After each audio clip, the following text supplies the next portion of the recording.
issued a severe thunderstorm warning for South Central Will County in northeastern Illinois, Central Kankakee County in northeastern Illinois, until 7 p.m.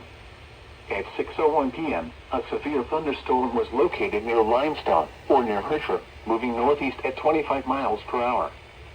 This is a destructive storm for northwest Kankakee County. Hazard, 3-inch hail. Source, trained weather spotters.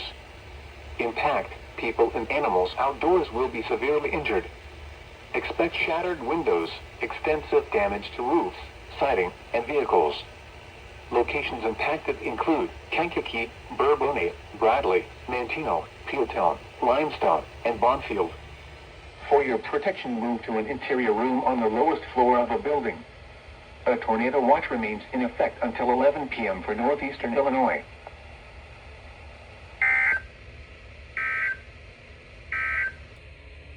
A severe thunderstorm warning remains.